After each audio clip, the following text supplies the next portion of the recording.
원합니다. 오늘 본문의 말씀을 가지고 만남이 축복이 되게 하라, 만남이 축복이 되게 하라 라는 제목으로 하나님의 말씀을 함께 나누기 원합니다. 우리는 이 세상을 살아가면서 수많은 만남을 갖죠. 수많은 사람들과의 만남과 관계를 맺으며 살아갑니다. 근데 이 만남이라는 것은 사실은 근데 하나님께서 우리를 축복하시는 방법이에요. 예를 들어서 한 학생이, 여러분 학교에서 한 학생을 축복하시는 하나님의 방법 가운데 어떤 방법이 있겠습니까? 학교에 들어가서 좋은 선생님을 만나게 되시고 좋은 동급 구부들을 만나게 되는 것, 하나님의 축복이죠. 직장인들이 하나님의 그 복을 받는 방법은 좋은 직장에 들어가서 좋은 상사를 만나고 좋은 직장의 동료들을 만나는 것입니다. 여러분, 좋은 친구를 만나고 좋은 선배를 만나고 좋은 이웃을 만나는 것 역시 하나님께서 우리를 축복하시는 방법입니다. 신앙생활에 있어서 어떤 것이 복일까요? 좋은 교회를 만나는 것 복이죠. 좋은 목사님을 만나는 것 복입니다. 그리고 좋은 우리와 함께 신앙의 교우들을 함께 만나는 것, 이것은 참 축복이고 복입니다. 그런데 우리 거꾸로 생각해 보면 우리가 다른 사람에게 축복이 되는 사람이 되고 다른 사람에게 축복이 되는 교회가 된다는 것, 이거 하나님께서 간절히 우리를 향해서 원하시는 소원이세요. 여러분, 이를 위해서 우리가 이 땅에 보내심을 받았다라고 우리가 볼 수 있는 것이죠. 노사연이 불렀던 만남이라는 노래 여러분 아시죠? 우리 만남은 무엇이 아니야? 우연이 아닙니다. 그 배우에는 누가 역사하시고 계셔요? 하나님이 역사하고 계시고 하나님의 섭리가 배우에 있다라고 성경은 우리에게 말씀하고 있습니다. 우리 만남의 배우에는 하나님의 섭리가 있어요. 그렇기 때문에 만남은요, 어쩌다가 우연히 이루어지는 것이 아니라 말하자면 우리를 통해서 하나님의 축복이 흘러나가는 그 기회를 하나님께서 그 기회를 우리 모두에게 주고 계신 거예요. 만나는 사람에게 내가 하나님의 축복을 흘려보내는 축복의 통로가 되기를 힘쓰시는 우리 모든 성도들 될 수 있길 바랍니다. 무엇보다 그렇기 때문에 우리가 만나는 그 영혼을 위해서 기도하는 것, 그것이 축복의 시작이에요. 그 사람에게 주어지는 축복의 시작이 그 사람을 마음 가운데 품고 기도하는 것입니다. 한 영혼을 품는 것, 태신자 리스트를 작성하는 것, 그를 위해서 기도하는 게 그게 무슨 대단한 일인가 생각하지 마시기 바랍니다. 모든 하나님의 역사는, 하나님의 일하심은 뭐로부터 시작됩니까? 기도로부터 시작되는 것입니다. 여러분 누군가를 전도하려고 용을 쓰고 애를 써도요, 여러분 옳은 길로 인도하려고 애를 쓴다 할지라도 하나님께서 그 마음의 문을 열어주셔서 하나님을 사랑하는 마음을 갖도록 만드시는 것 누가 하시는 거예요? 하나님이 하시는 거예요. 마음을 움직이시는 분은 주님이시고 하나님께서 그의 마음을 열어주십니다. 그래서 우리는 그 영혼을 먼저 품고 기도해야 되는 것이죠. 우리가 전도할 때 그 사단에게 결박됐던 영혼들, 사단에게 묶였던 그 영혼들이 사단의 결박이 풀어지고 녹아지고 끼어지고 그 심령 가운데 주님을 만나고자 하는 간절한 마음을 갖도록 주님 성령께서 역사하시고 주님께서 그 마음의 문을 열어주옵소서라고 기도하는 것, 이건 위대한 전도의 시작인 것입니다. 그러므로 여러분, 우리가 전도할 때 그 영혼이 우리 전도를 통해서 주 앞에 나온다면 땡큐죠. 제일 좋은 거죠. 그렇지만 그렇지 않다 할지라도 우리는 기도해야 합니다. 왜냐하면 내가 아니라 할지라도 누군가를 통해서 그 영혼이 구원받을 수 있는 기회가 있을 수 있다는 얘기예요. 그렇죠? 상황을 바꿔주시고 조건을 바꿔주시고 여건을 바꿔주시고 모든 관계를 바꿔주심으로 말미암아 생각지도 않았던 하나님의 역사들이 그 영혼 가운데 일어날 수 있음을 믿어야 할 것입니다. 그걸 믿는 자들은 기도하죠. 그렇기 때문에 기도할 때 어떤 역사가 일어날지 모릅니다. 우리가 생각지 않았던 방법으로 도저히 그 사람은 안 될 것 같다라고 했던 그 사람이 주님께 인도되는 일이요, 주님 안에서는 얼마든지 가능한 거예요. 그렇죠? 내가 먼저 한계를 짓고 저 사람은 안 돼 라고 한계 짓지 마시고 주님께서 역사하시면 됩니다. 주님께서 역사하시면 그 영혼 구원받을 수 있습니다. 믿고 기도하시기 바랍니다. 우리 모두가 하나님 아버지의 마음을 품고 성령에 민감하여 주님께서 우리에게 말씀하시는 영적인 음성을 듣고 기도하고 순종하심으로 말미암아 우리가 바로 축복의 통로가 되시고 우리를 통해서 우리 만나는 모든 이들이 생명을 얻게 되시고 축복을 얻게 되시고 은혜를 경험하게 되시는 복된 역사가 있게 되기를 주님으로 축복합니다. 오늘 말씀의 제목이 뭐라고요? 만남이 축복이 되게 하라. 우리 만남이 어떻게 축복이 될 수 있을 것인가, 세 가지를 영적 교훈을 함께 나누기 원하는데요. 첫 번째, 따라할까요? 성령의 인도에 민감하라. 성령의 인도에 민감하라는 거예요. 여러분, 오늘 본문의 말씀에 보면은 빌립 집사님이 에디오피아 사람 그 내시를요 그냥 구원합니다. 구원하는 놀라운 이 전도의 이 구원의 역사가 열매를 맺게 되죠. 그런데 그 출발이요 빌립이 영적으로 깨어 있었기 때문에 가능한 일이었습니다. 영적으로 깨어 있는 사람은 하나님의 음성을 듣습니다. 그리고 영적으로 깨어 있는 사람은 하나님의 말씀을 듣고 즉각적으로 순종하죠. 영적으로 깨어 있는 사람은 영적인 눈이 떠짐으로 말미암아 영혼의 필요를 볼 줄 아는 사람입니다. 오늘 본문의 26절 말씀을 한번 볼까요?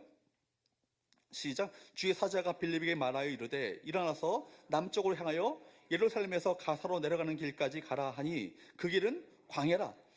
오늘 본문의 말씀에 보면 앞에 배경을 보면 사도행전 8장 말씀에 보면 빌립의 사마리아 성에 내려가서 복음을 전하죠.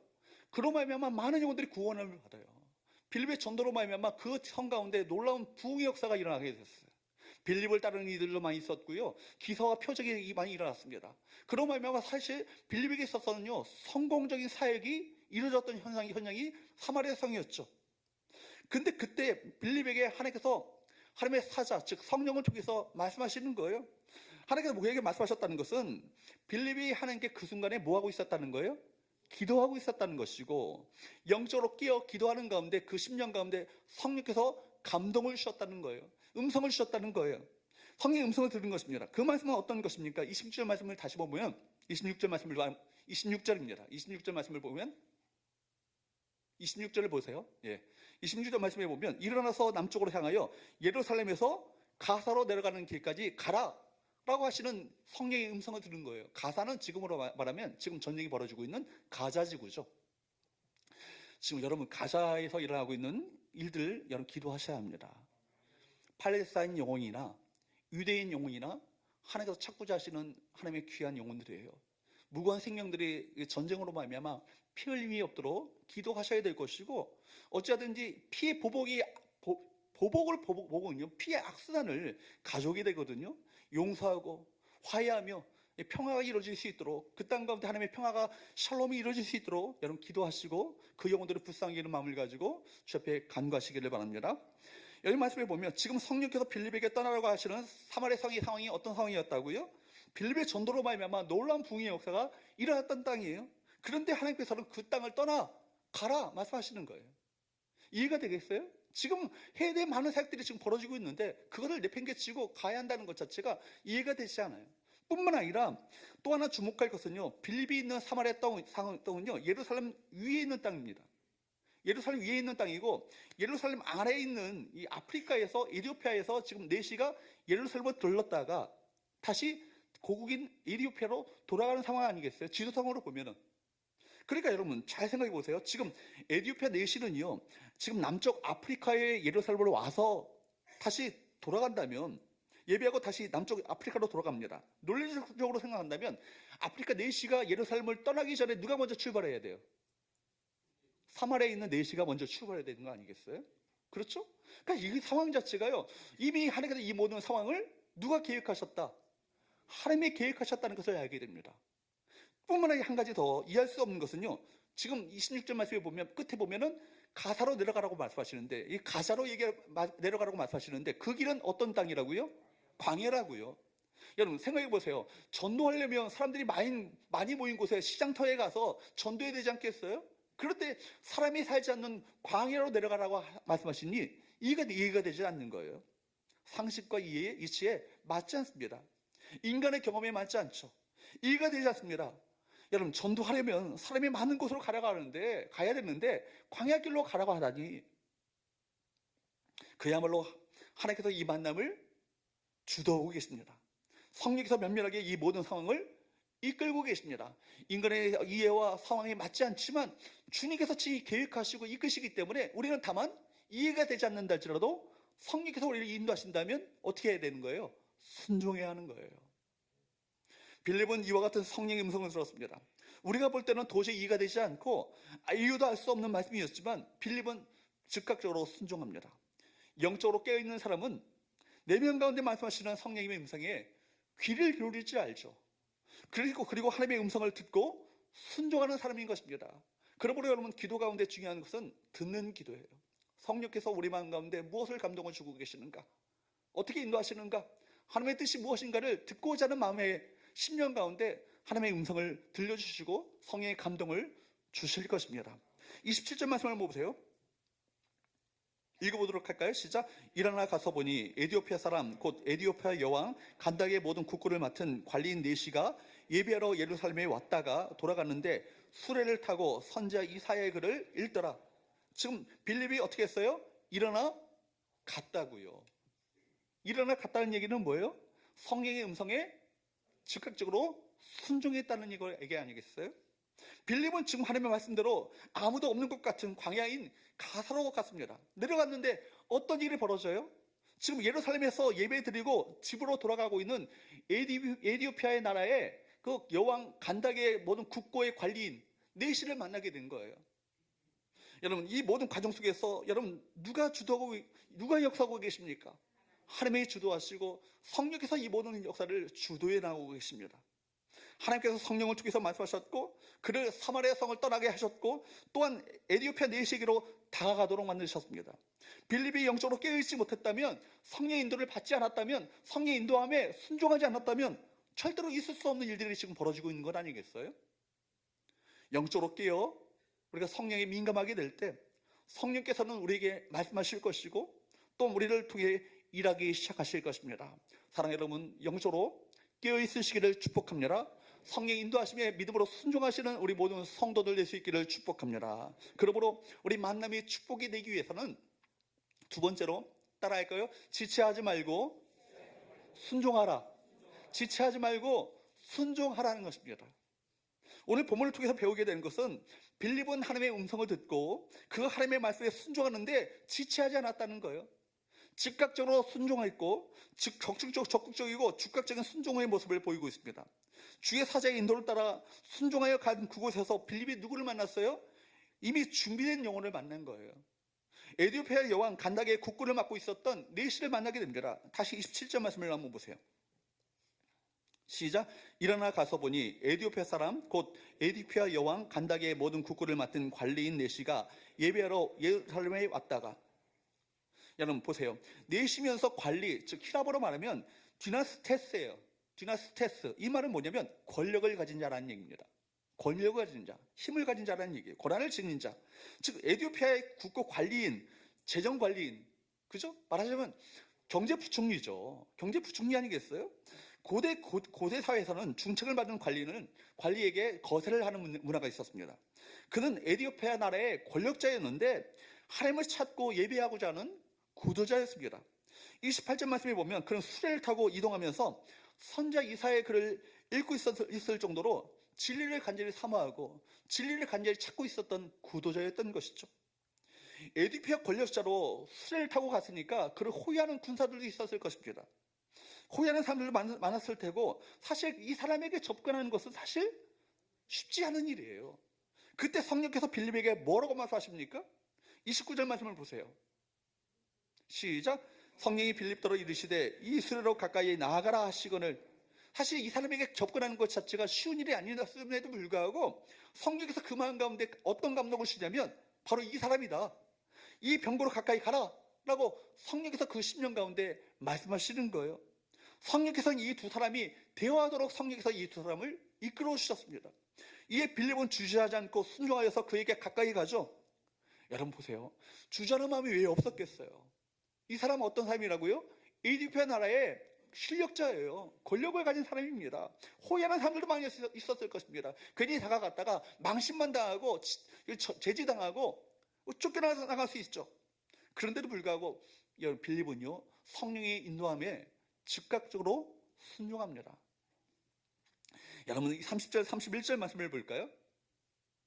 시작. 빌립이 달려가서 선지자 이사야의 글을 읽는 것을 듣고 말하되 읽는 것을 깨닫느냐? 대답하되 지도해 주는 사람이 없으니 어찌 깨달을 수 있느냐 하고 빌립을 청하여 수레에 올라 같이 앉으라 하니라. 빌립은 성령의 인도함을 따라 가까이 다가갔습니다. 가갔더니 어떤 일이 벌어지고 있어요? 에디오피아 네시가요, 뭘 읽고 있어요? 선지자 이사야의 말씀을 읽고 있는 거예요. 여러분, 내시가 읽고 있었던 말씀은 이사야 53장 말씀이었습니다. 이사야 53장 말씀이 어떤 말씀이죠? 고난당하는 메시아에 대한 예언의 말씀 아니겠어요?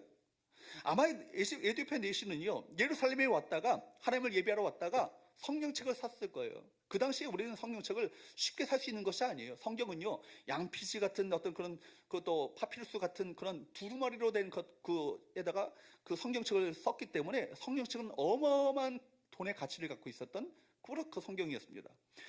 그런데 에디오피아 장관, 재정장관이었기 때문에 재정을 갖고 있었던 사람이었기 때문에 그 성경책을 살 수 있는 실력이 있었던 것이죠. 능력이 됐던 것입니다.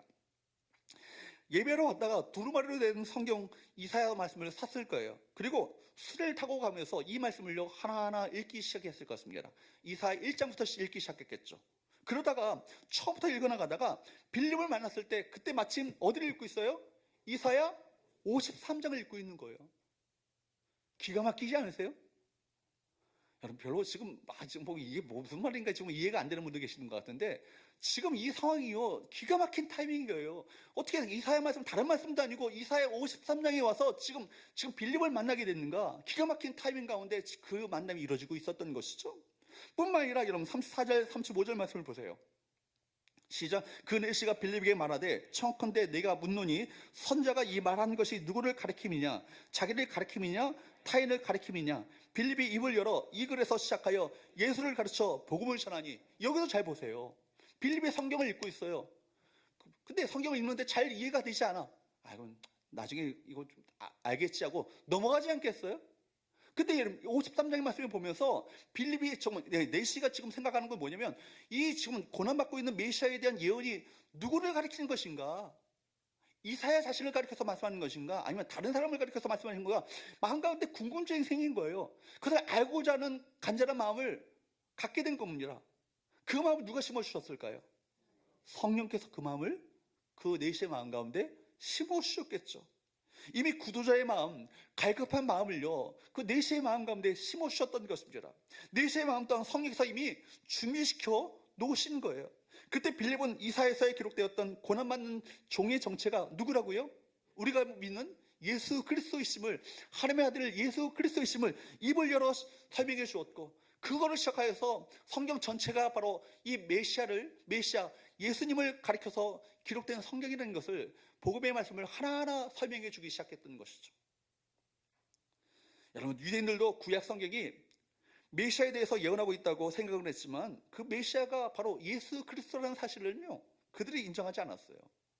그래서 이사야 53장에 나오는 고난받는 그 종의 노래, 이 노래를 누구를 가리켜서 예언하고 있냐면 이스라엘 민족들이 이방 민족을 통해서 수많은 고난과 고초를 겪었기 때문에 이스라엘 민족 집단 자체를 이사야 53장에 고난받는 종의 그 모습으로 그렇게 해석했죠. 지금도 히브리 대학에, 제 친구가 히브리 대학에서 공부를 했는데 구약을 보니까 이사야 53장을 그렇게 해석하고 있다는 얘기예요. 지금도 이스라엘 민족이 바로 그렇게 고난받는 종이라고, 그들은 그렇게 해석한다는 것입니다. 그러나 여러분, 주님께서 이사야 53장에 고난받는 종, 고난받는 메시아가 누구라고요? 인자를 가리켜 말씀하십니다. 이렇게 말씀하신 거예요. 그리고 주님께서 그 예언의 말씀대로 고난받으시고 십자가에 달려 우리를 위해서 자기 생명을 내어주셨습니다. 여러분, 빌립을 통해서 내시는요 복음의 참뜻을 깨닫게 되어요. 그리고 세례의 의미를 듣게 됩니다. 그리고 나서 그 세례의 의미까지 알게 된 이디오피아 내시는요 빌립에게 세례를 받고자 세례를 요청하죠. 39절 40절 말씀을 볼까요? 시작. 둘이 물에서 올라올새 주의 영이 빌립을 이끌어간지라 내시는 기쁘게 길을 가므로 그를 다시 보지 못하니라. 빌립은 아소도에 나타나 여러 성을 지나다니며 복음을 전하고 가이사랴에 이르니라. 오늘 말씀에 보면요 빌립은 가이사랴에 가라는 하나님의 말씀에 순종함으로 말미암아 한 사람 누구를 만났다고요? 에디오피아 내시를 만났고요, 그를 구원하였고요, 또 성령의 인도를 계속해서 받고 있는 모습을 보여주고 있습니다. 그래서 그 이후에요 가사에서 32km 떨어진 아소도에 가서 복음을 전하고요, 거기서부터 또 여러 성을 다니면서 더 떨어진 그 또 96km를 복음 전하면서 여행하여서 가이사랴까지 가게 된 것입니다. 39절 상반절 말씀을 다시 한번 보세요. 말씀을 보면 둘이 물에서 올라올새 무엇이요? 주의 영이 빌립을 어떻게 됐다고요? 이끌어간지라. 지금 주의 영이 빌립을 이끌어가 아니라 말하자면 성령께서 이끄신 대로 빌립은 처음부터 끝까지 믿음으로 순종했다는 사실을 알 수 있습니다. 여러분, 이 사실을요, 누가복음 사도행전의 저자였던 누가는요, 이 사실을 강조하고 있는 거예요. 빌립은 처음부터 끝까지 주의 영의 이끄심에 순종하는 삶을 살았고, 주의 영이 바로 그 인생을 이끌어가고 계셨다라는 것을 밝히고 있죠. 사랑하는 여러분, 우리 성교회가 주의 영의 이끄심을 받는 교회가 될 수 있기를 바랍니다.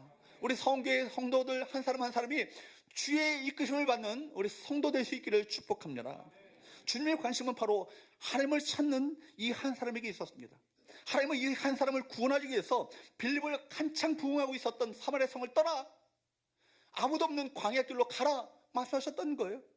그리고 아무것도 없는 광야길에서 누구를 만났습니까? 에디오피아 내시를 만났는데, 그가 마음 가운데 영적 깨어있지 않았다면 성령의 음성을 듣지 못했겠죠. 그러나 성령께서 그 마음 가운데 가라, 저 사람이다, 그에게 가서 복음을 전하라, 바로 그 말씀을 주었기 때문에 그 말씀에 순종하여서 가까이 다가갔고, 마침 이사야 53장을 읽고 있었던 에디오피아 내시를 만나게 된 건 아니겠어요? 성령의 인도함에 민감하게 깨어있어 반응하고 순종했기 때문에 이 하나님의 놀라운 역사가 나타나게 된 것입니다. 에디오피아 내시는요, 세례받고 빌립과 헤어지고 난 다음에 고국으로 돌아갔습니다. 그 이후에 성경의 환경에는요, 이 내시의 이야기가 나오지 않아요. 그러나 전해오는 전승에 의하면 에디오피아 내시는 고국으로 돌아가 예수를 믿음으로 말미암아 아프리카 최초의 그리스도인이 되었을 뿐만 아니라 그 에디오피아의 나라의 모든 사람들을 구원하는 구원제 전도의 도구가 되었음을 우리 전승 가운데 알게 됩니다. 만약 빌립이 하나님께 순종하는데 늑장을 부렸다면 이 전도의 길을 잡지 못했을 거예요. 오늘 우리 교회, 우리 각자에게 하시는 하나님의 말씀이 있고요, 우리 모두에게 말씀하시는 하나님의 명령이 있습니다. 한 영혼을 구원하라는 이 명령 앞에 여러분들은 얼마나 영적으로 깨어서 성령의 인도하심에 믿음으로 순종하고 있습니까? 셀교의 아버지라 불리는 라이프 네이버 목사님이 한국에 왔을 때 셀 컨퍼런스를 열었을 때 거기에 참석했던 목사님들에게 말씀하셨던 내용이에요. 그분의 어떤 그런 아내가, 사모님이 간호사였는데, 간호사였다 보니까 그 아내를 통해서 한 의사를 친구로 사귀게 되었습니다. 그 의사는 불신자였죠. 그래서 라이프 네이버 목사님은 이 사람을 어떻게 주님께 인도할 것인가, 마음 가운데 이 사람을 택신자로 마음 가운데 품고 기도하기 시작했어요. 그리고 늘 생각하면서 어떻게 이 사람에게 전도할 기회를 삼을 수 있을 것인가를 고민했어요. 그러다가 기도하는 가운데 마음 가운데 주시는 감동은, 그렇다, 성경책을 사서 이 성경책을 그 사람에게 선물로 주고, 이 성경책을 선물로 준 성경을 가지고 함께 하나님의 말씀을 한번 배워보자고 그에게 권유해야겠다라는 성령의 감동을 마음 가운데 주신 거예요. 그래서 성경책을 사서 그 집에 그 찬장에다가 성경책을 올려놓았습니다. 그때 마침 아내가 임신을 했고 해산을 하게 됐을 때 그 의사와 라이프는요, 많은 시간을 함께 할 수 있었습니다. 그날 그 의사와 야구 경기에 대해서 이야기를 하고 있었는데, 성령께서 라이프의 그 마음 가운데 어떤 감동을 주냐면, 영생에 대해서 말하라고, 구원에 대해서 말하라고, 하나님 나라에 대해서 말하라고 하는 그 성령의 감동을 마음 가운데 주신 거예요. 그런데 괜히 분위기를 깨기가 쉽지 않았고, 그 사람과 어떤 이 이야기를 꺼내버려 말미암아 관계가 어색해지는 것이 마음 가운데 불편하게 느껴졌어요. 그래서 이야기를 꺼내지 않았어요. 그리고 그 다음날 라이프는 빌그램 그 전도 집회를 위해서 영국으로 가게 되었습니다. 그리고 3주 후에 그가 다시 자기 고국으로 돌아오게 됐는데, 그 집에 와보니까 침대에서 아내가 막 펑펑 울고 있는 거예요. 많이 운 흔적이 있었습니다. 여보, 왜 우는 거야? 그랬더니 아내가 말합니다. 여보, 그 의사가 죽었어요. 아니, 젊고 건강한 사람인데 왜 그 사람이 죽었어? 했더니 자취정을 들어보니까 이 의사가 수상 스키를 타려고 하다가 떨어졌는데 그 다른 보트가 그 사람 위를 지나간 거예요. 그래서 프로펠러에 끼어가지고 결국 죽고 말았어요. 그때까지 라이프의 찬장에는 성경책이 놓여져 있었습니다. 그리고 그 의사의 장례식을 이 라이프 네이버 목사님이 집례를 하게 되었고, 그 장례식 가운데 그 집에서, 의사의 집에서 그 일을 했던 가정부를 만나게 됐는데, 가정부를 통해서 놀라운 이야기를 듣게 된 거예요. 그 가정부는 네이버 목사님에게 이런 이야기를 합니다. 라이프, 그 의사는 당신을 참 존경했어요. 그리고 계속해서 말합니다. 그가 당신을 통해서 하나님의 말씀을 한번 배워보고 싶은 마음을 마음 가운데 품고 있었습니다. 그날 밤 성령께서 내가 이미 저 사람의 이 마음을 준비해놨는데 내가 순종하기만 안 된다 하면 된다라는 거 마음 가운데 감동을 주셨는데도 불구하고 말하지 못했던 거예요. 이 사건을 라이프는요, 그 자신의 생애 가운데 가장 후회되는 일 가운데 하나라고 이 컨퍼런스에서 많은 목회자들 앞에서 그때 눈물 흘리면서 글썽거리면서 이 얘기를 하더라고요. 저와 여러분에게 성령께서 감동을 주시고 말씀하실 때 사랑 여러분 지체하지 마시고 즉각적인 순종으로 반응하시기를 축복합니다. 그를 통해서 하나님께서 이미 준비로시고 일을 하기 시작하신 거예요. 마지막으로 세 번째 따라할까요? 복음 전할 준비를 하라. 복음 전할 준비를 하라는 거예요. 사도행전에 나오는 사도들 바울, 오늘 또 본문의 빌립을 보게 되면 언제라도 복음 전할 준비를 하고 있었다는 것을 알게 됩니다.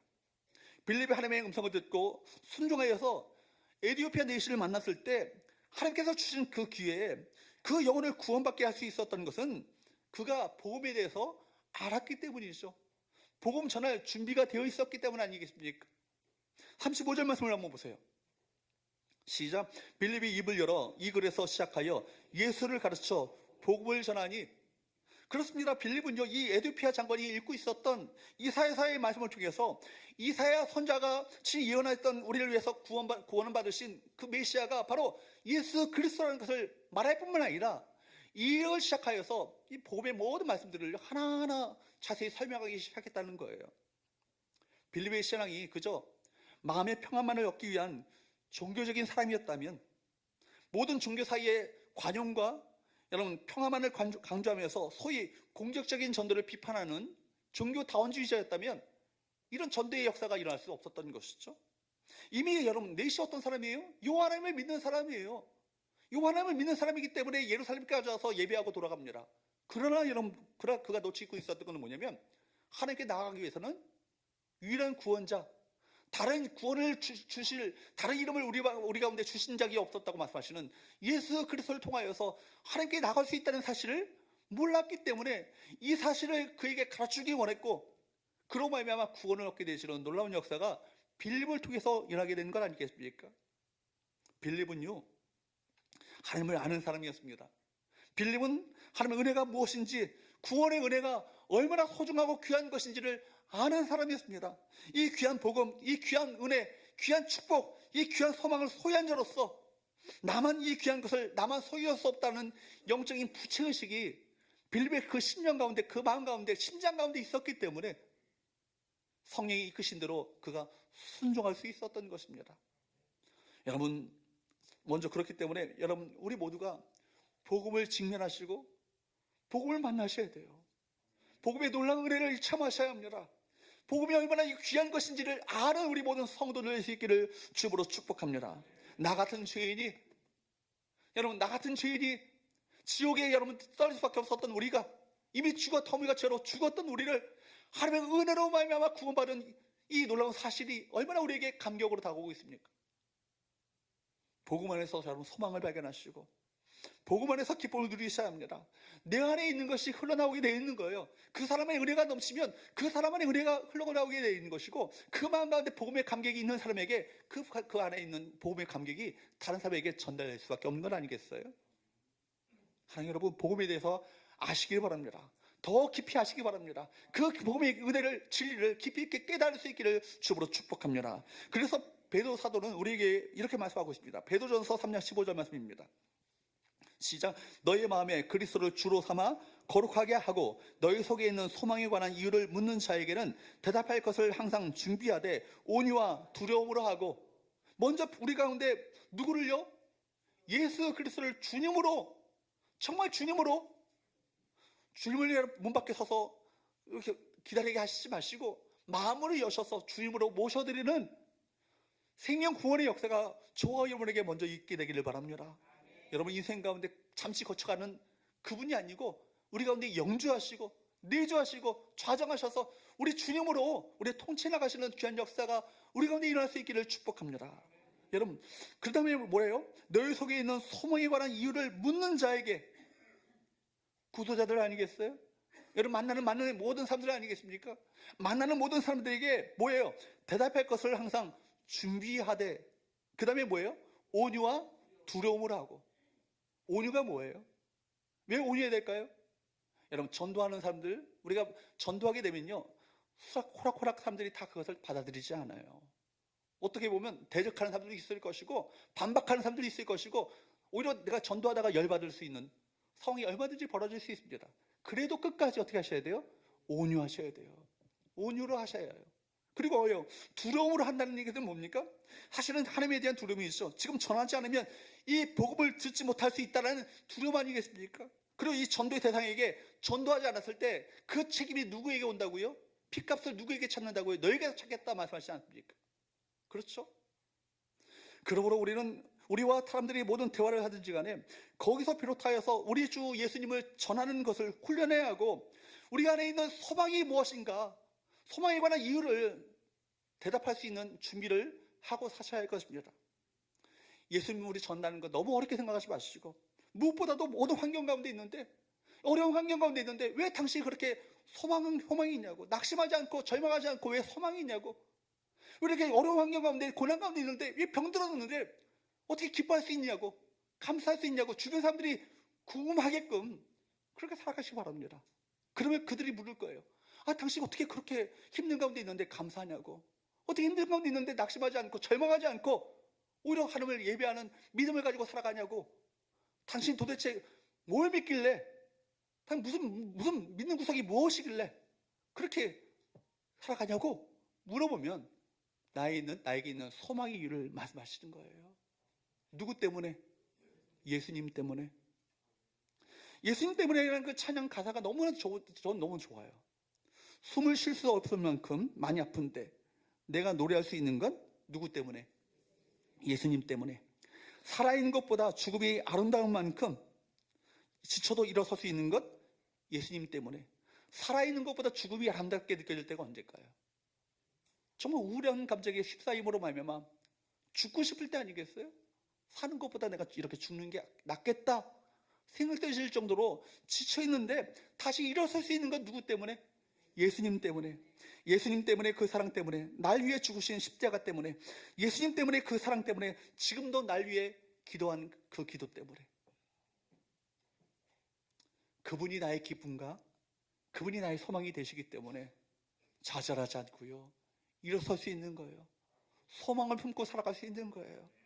죄인이었는데, 우리는 아무런 소망이 없던 자였는데 그분이 십자가에서 무조건적으로 일방적으로 그 구원을 베푸셨고, 예수님을 통해서 하나님의 자녀가 되었고 천국 소망 영생을 얻게 하셨습니다. 천국 소망 영생을 우리 가운데 무조건적으로 선물로 은혜로 주신 건 아니에요? 이 복음의 은혜에 대한 확실한 소망과 확신이 우리 모두에게 있게 되기를 주로 축복합니다. 여러분, 한 영혼을 구원하고 우리 모든 만남을 축복이 되게 하기 위해서 어떻게 하는가, 우리 본문의 말씀을 통해서 세 가지를 살펴보았어요. 첫째는 영적으로 깨어 있어서 성령의 감동을 깨달을 수 있어야 하고 주의 음성을 들을 수 있어야 합니다. 두 번째는요, 우리에게 감동을 주시고 말씀하실 때 지체하지 말고 즉각적으로 뭐 하셔야 돼요? 순종하셔야 돼요. 세 번째는 우리 안에 있는 이 복음을 전할 준비를 하셔야 돼요. 우리가 그러기 위해서는 먼저 우리 복음 안에 살아야 되고 우리 안에 복음이 흘러넘쳐야 되는 것 아니겠어요? 말씀을 맺으면서 예전에 카터 전 대통령이 썼던 Why not the best? 왜 최선을 다하지 않는가라는 그 글을 제가 읽으면서 깊은 도전을 받은 적이 있습니다. 그는 수십 년 전에 자기 교회 전도 집회를요 10년 동안 참석을 했어요. 전도 집회를 매년 동안 그 교회는 그 전도 집회를 했는데 10년 동안 참석하면서 그 카터 대통령이 그 마음 가운데 품은 것은 뭐냐면 태신자를 14가정을 매년 작정을 한 거예요. 작정하고 전도한 거예요. 그러니까 매년마다 그 전도 집회가 열릴 때마다 해마다 14가정을 책임지고 꼭 찾아가서 복음을 전하고 그들을 만났습니다. 10년 동안 전도 집회에 참석했으니까 여러분 14가정을 전도했다면 몇 가정을 전도한 거예요? 환수 시간입니다. 10 곱하기 14 몇이에요? 140가정을 만난 거예요. 대단하지 않아요? 그리고 이분의 마음 가운데 이런 자부심이 있었던 거예요. 내가 그동안 140가정을 찾아가서 10년 동안 찾아가서 복음을 전했다. 그리고 그 가운데 상당수가 예수를 믿게 되었다 라는 은근한 자부심을 갖고 살았습니다. 그런데 이분이 66년도에 주지사로 출마를 해서 선거운동을 했는데 3개월 동안 30만 명을 만난 거예요. 30만 명을 만나서 악수도 하고 그렇게 만난 것입니다. 이분이 바로 그러면서 주지사에 당선된 다음에 그 마음 가운데 가책이 생겼는데 그의 글을 그대로 인용하면 다음과 같습니다. 나를 위해서는 3개월 동안 30만 명을 만나면서 하나님을 위해서는 14년 동안 겨우 140가정에게 복음을 전하였다니 이것은 보통 부끄러운 일이 아니다. 이것이 카터 대통령이 느꼈던 가책이었습니다. 우리는 이런 가책을 받을 만한 부분이 없을까요? 저도 이 말씀을 준비하면서 마음의 그 심령 가운데 큰 찔림을 받고 깊이 회개를 했습니다. 내가 마음 가운데 이런 하나님의 불붙는 마음과 불붙는 열정이 내 마음 가운데 없었던 건 아니겠는가? 어쩌든 내가 만나는 모든 이들에게 내가 만난 주님, 내가 경험한 복음의 은혜를 전하고자 하는 이 불붙는 사명의식이 내 마음 가운데 없었던 건 아니겠는가? 그런 마음을 가지고 회개를 했습니다.